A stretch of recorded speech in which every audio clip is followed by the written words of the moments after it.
Greetings, unsettled souls, and welcome to The Correct Views. Sam I.B. reporting for The Media Speaks. Gonna go into some quick TSA news first. Just gonna hop right into it. I was told online that some of my listeners wanted some more TSA news. I looked online. I found within the last 24 hours 18,876 TSA posts. I thought about which ones to prompt, and so many people have already covered the injustices that are with this organization. I'll look at it this way, friends. Christelle, the behind-the-scenes queen, is not behind the scenes today. She is, in fact, on vacation. And I gave her strict instructions as a fiance to do me a favor, to let the TSA officers grope her if they must, but to avoid the radiation machines. And I think more than anything, I guess if nothing else, that's what your TSA update would be. It's the same argument, the same battle that we have had since they rolled these out. I personally don't care if someone touches me to check for a bomb of some kind, but that's me. That's not everyone. And what matters is not so much them doing that as it is the radiation machines, the backscatter radiation machines, and any kind of radiation machines. Because what they do, these radionuclides get into you, and they don't ever leave. It's exactly like Fukushima, which I'm going to be getting into in a moment. If you go to the airport, I don't care if you're a rape victim or not, you're just going to have to deal with it for a moment. And I don't mean to sound callous, but if you go through one of those radiation machines, then you're upping your risk of cancer. And you can't undo it later when you find out that the correct views was right. It ain't going to do you any good. So friends, do me a favor, that is your TSA update. If you go to the airport, it is your right to opt out of the radiation machines, and I ask you to do so, plain and simple. Speaking of radiation, this could be a bit long, but some of the most popular things that I do on here deal with Fukushima. There is going to be an October Fukushima update for those of you that follow me on a regular basis. I want to get to this because it's getting a bit dated, but it's as important now as it was the day I found it, which is precisely why I bookmarked it. Charles Perrault, Fukushima Forever. He starts with the radioactive water that I've talked about many times. He mentions that. It says that the current contamination of the ocean should be the least of our worries. The radioactive poisons are expected to form a plume that will be carried by currents to North America. But the effects will be small, adding an unfortunate bit of our background radiation. Fish swimming through the plume will be affected, but we can avoid eating them too. This is on the Huffington Post, by the way. Much more serious is the danger that the spent fuel pool at the top of the nuclear plant number 4 will collapse in a storm or an earthquake. And keep in mind, it's going to take 30 or 40 years to clean this up. So if this were to happen during most of that time period, or in a failed attempt to carefully remove each of the 1,535 fuel rods and safely transport them to the common storage pool of 50 meters away. Conditions in the Unit 4 pool, 100 feet from the ground, are perilous. And if any two of the rods touch, it could cause a nuclear reaction that would be uncontrollable. The radiation emitted from these rods, if they were to not continually be kept cool and separate, would require the evacuation of surrounding areas, including Tokyo. That is a massive city. Don't just hear me say that and just blot it out of your mind. Tokyo is a massive city that we're talking about just evacuating here. Because of the radiation at the site, the 6,375 rods in the common storage pool could be continuously cooled. If they would not be continuously cooled. They would fission, and all of humanity will be threatened for thousands of years. Now listen to this. And this, I wanted to make sure that I read this part of it. It's a very long article, but there are some things in it that just can't be overlooked. It says even when nuclear power plants are running normally, and if you want to know what I skipped the death rates of Chernobyl because I have talked about that a lot. If you don't know, go to the Huffington Post and look this, what I'm reading to you up. Even when nuclear power plants are running normally, they are expected to release some radiation, but so little as to be harmless. Numerous studies have now challenged that. When 8 U.S. nuclear plants in the U.S. were closed in 1987, they provided the opportunity for a field test. 2 years later, strontium-90 levels in local milk declined sharply, as did birth defects and birth rates in infants within 40 miles of the plants. That means if birth rates were going up, then the nuclear radiation is very likely inducing abortions. A 2007 study of all German nuclear power plants saw that childhood leukemia for children living less than 3 miles from the plant more than double. That's blood cancer, people. But the researchers held that the plants could not cause it because their radiation levels were so low. Similar results were found from a French study with a similar conclusion. It could not be the low-level radiation, which was a lie, though they had no other explanation. The meta-study published in 2007 of 136 reactor sites in 7 countries extended to include children up to the age of 9 have found childhood leukemia rates of 14 to 21%. That is astronomical. That is what living by a nuclear power plant does with their harmless radiation. Not surprisingly, a nuclear power trade group announced shortly after March of 2011 the meltdown in Fukushima that started with an earthquake well before the tsunami hit. And that's important because if the tsunami had done it, then you could say that the man-made power plants near a tsunami is a bad idea, but there are okay other places. But it didn't. The earthquake hit before the tsunami, and it is the earthquake that took out the Fukushima nuclear power plant. Therefore, ergo, nuclear power plants are, in fact, susceptible to earthquakes.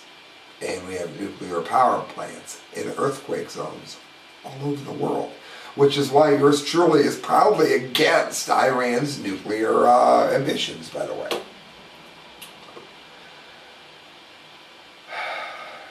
It says that no health effects are expected as a result of the events. This is what the power group said. UN agencies agree with them, and the U.S. Council, which is, of course, another reason why we should depart from the UN. The UN Organization on the Effects of Radiation concluded, quote, radiation exposure following the nuclear accident at Fukushima Daiichi did not cause any immediate health effects. Immediate. See how they say that and then your head says, oh, immediate. Cancer takes time to develop, so listen to what they're saying. It's not just that they lie, it's that they obfuscate. It is unlikely to be able to attribute any health effects in the future among the general public of the vast majority of workers. Yeah, because it's very hard to attribute a cancer to somebody when it's 20 years down the line, even though you know how long that takes, even though you know how long that is, in fact, how long it takes to get cancer after you've done something like this. And TEPCO knows exactly what they've done. Also, they've been burning, look up the work of Chris Busby, they've been burning radioactive debris all over Japan. That way, when the cancer rates go up all over Japan, the fact that Fukushima's debris were burnt all over will make the overall rates go up, and therefore you can't prove that Fukushima did it. That's just a couple of the ways that they lie and obfuscate.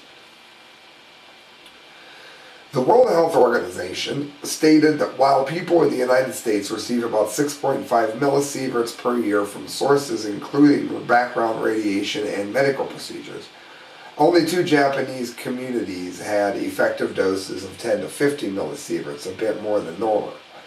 This goes on and I'm going to read it. However, the other data contradict the WHO and the UN agencies. The Japanese Science and Technology Ministry, which is called MEXT, indicated that a child in one community would have an exposure 100 times the natural background radiation in Japan, rather than a bit more than normal. A hospital reported that more than half of the 527 children examined 6 months after the disaster had internal exposure to cesium-137. It's an isotope that poses great risk to human health. A French radiological institute found ambient dose rates between 20 to 40 times that of background radiation, and in the most contaminated areas of the states were even 10 times those elevated dose rates. The institute predicts and expects cancer rate of 2% in the first year alone. That's the first year.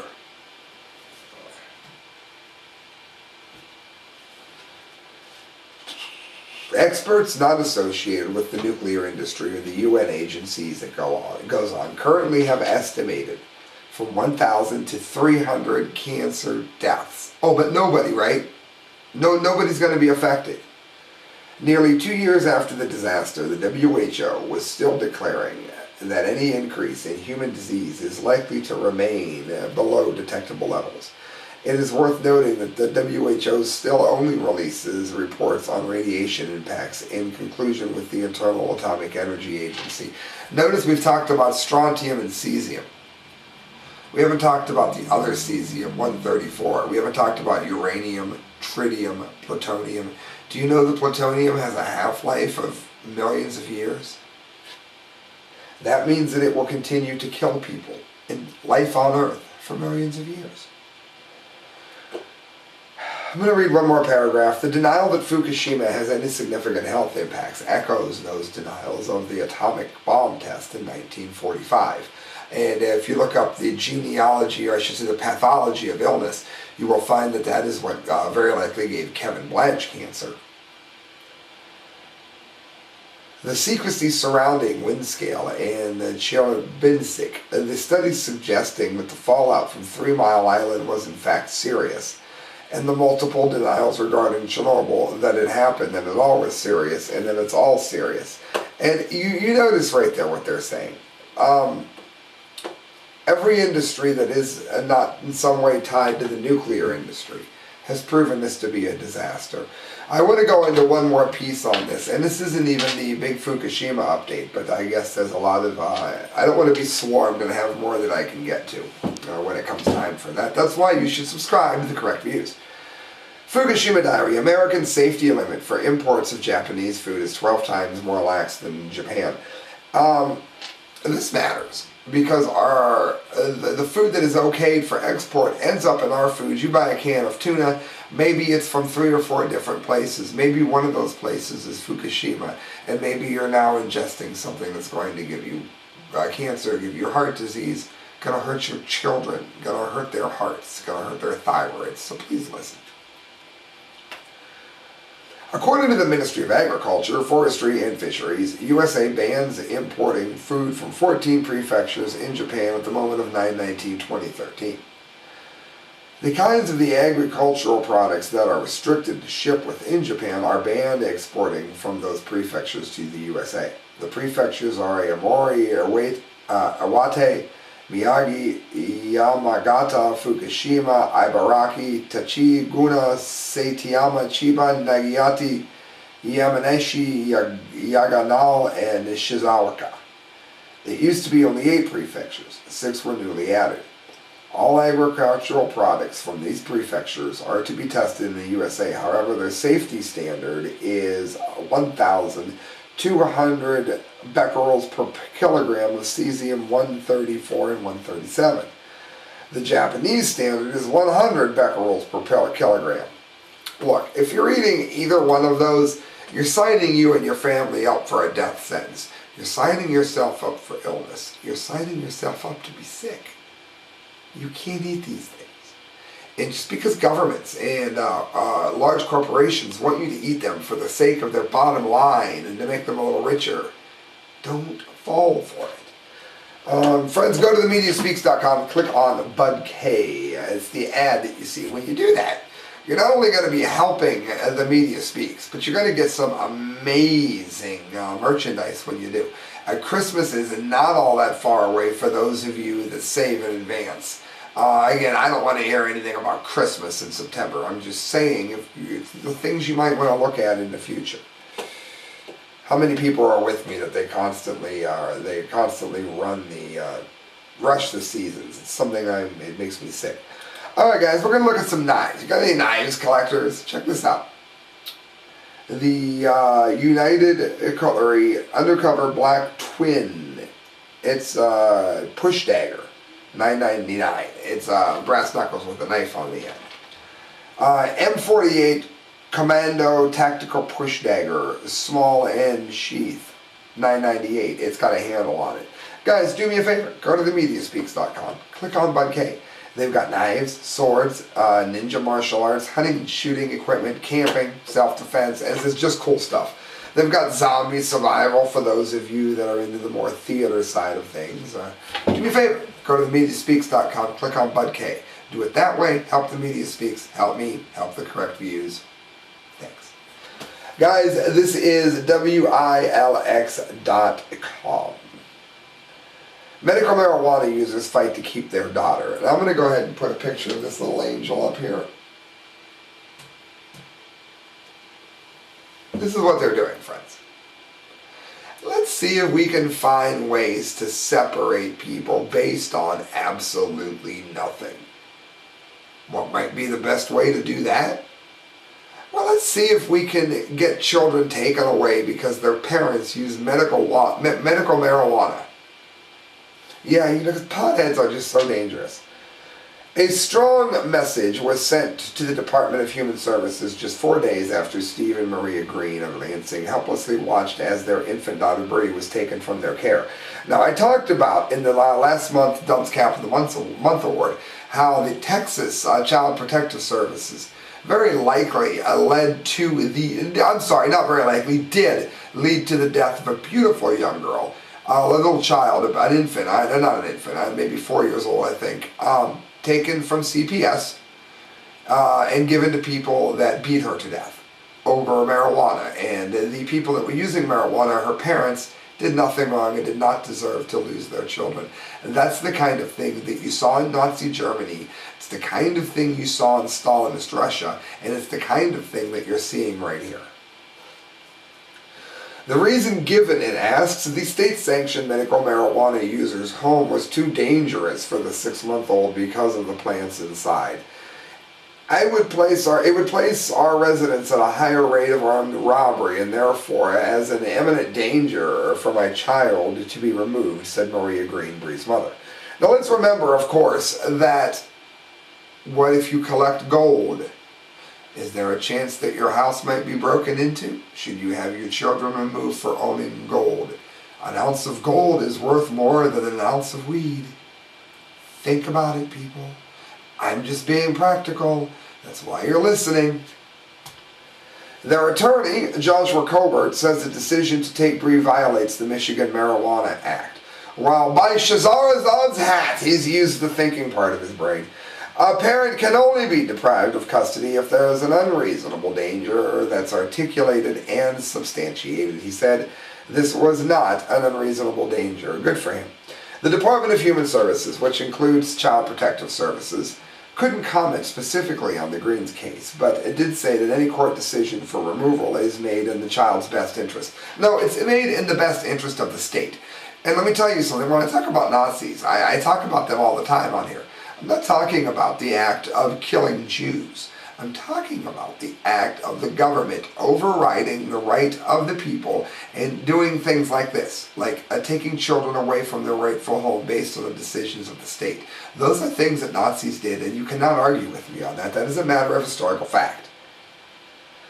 We would look at parenting as being the key factor in that investigation of our standpoint, said David Ackerley, spokesman for DHS, fascist.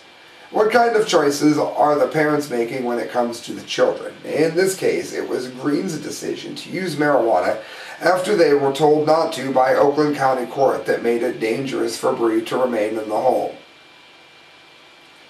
Maria Green says it with her ex-husband, who initially told Child Protective Services the Green home would be unfit for a child. Maria Chartier, a Lansing medical marijuana attorney, says Oakland County is notorious for wrongly placing charges on medical marijuana patients, and adds any charge from an Oakland County court shouldn't be given stock. The Greens will try and prove that in an Ingram court on October 7th. Friends, nothing to be proved here. The government should not have any say in these sorts of things. It just shouldn't, plain and simple.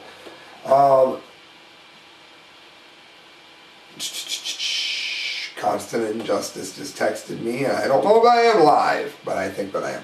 Alright guys, Bloomberg.com, last thing I'm going to get to. And again, before I move on, I got sidetracked there. Fascism. Fascism in all its forms. In America, it's sort of blending with neo-communism. What you're going to find is it all results in the same thing. For those of you that don't have a huge background in history that are still listening to me, it matters for this reason. Governments will continue to grow and continually take the rights of people away. And you will find that it doesn't just end with taking children away. They're going to want more and more control, more and more often. And that is always a sign of a dictatorship. That is always the sign of a fascist regime. And it's the kind of thing that should be avoided. Guys, I'm going to full screen this and get to the last story for the night.